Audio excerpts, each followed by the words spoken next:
Hi, welcome back to our channel. இன்றைக்கி நாம் என்ன பார்க்க போகிறோன்னா துணி துவைக்கிற லிக்விட். அதுதான் எப்படி செய்கிறதுன்னு சொல்கிறது வாங்க பார்க்கலாம். இதுக்கு தேவையான பொருள் பார்த்திங்கன்னா நான் ஆன்லைனில் வாங்கினேன். தேவையானது எல்லாமே அவங்களே போட்டு கொடுத்துட்டாங்க. இவ்வளோ போட்டு நீங்கள் ஆட் பண்ணிக்கோங்கன்னு அவங்களே சொல்லிட்டாங்க. அதனால நாங்கள் செஞ்சிட்ருக்கோம். இது பேரெல்லாம் அவங்க சொல்லவே இல்லை. கேட்டேன், சொல்ல மாட்டேன்னு சொல்லிட்டாங்க.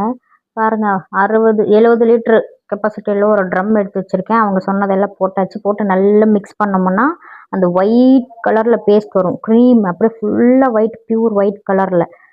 அதுக்கப்புறம் ஒரு கேன் தண்ணி ஊற்றி நல்லா மிக்ஸ் பண்ண பாருங்கள் நுரை எந்த அளவுக்கு வருது. அதுக்கப்புறம் மறுபடியும் இன்னொரு கேன் தண்ணி ஊற்றி மறுபடியும் நல்லா மிக்ஸ் பண்ணணும். அதுக்கப்புறம் அவங்க கொடுத்துருந்தது அந்த சால்ட்டு போட்டு மிக்ஸ் பண்ணணும். மறுபடியும் அதே மாதிரி தான் ஒரு 20 நிமிஷம், ஒரு அரை மணி நேரம் நல்லா மிக்ஸ் பண்ணிகிட்டே இருக்கணும். அதுக்கப்புறம் கலர் கொடுத்துருந்தாங்க, ப்ளூ கலர். அதையும் நாங்கள் ஆட் பண்ணியிருக்கோம். அதையும் ஊற்றி மிக்ஸ் பண்ணிட்டோம். ஃபுல்லாகவே தேவைப்பட்டுச்சு, எல்லாத்தையும் ஊற்றியாச்சு. ஊற்றி மறுபடியும் நல்லா மிக்ஸ் பண்ணி நைட் ஃபுல்லாக அப்படியே விட்டுருவோம். நாங்கள் இது பண்ணது சாயங்காலம் ஒரு 6 மணி இருக்கும். நைட் ஃபுல்லாக அப்படியே விட்டுட்டு காலையில் பாருங்கள், காலையில் பார்க்குறதுக்குள்ள நுரை அடங்கிருச்சா. அதுக்கப்புறம் லிக்விட் ரெடி. நமக்கு தேவைப்பட்டுச்சுன்னா நம்ம அப்படியே யூஸ் பண்ணிக்கலாம் வச்சு. அதனால் வேணுன்றவங்க வாட்ஸ்அப் பண்ணுங்கள். தேங்க்யூ ஃபார் வாட்சிங். பாய்.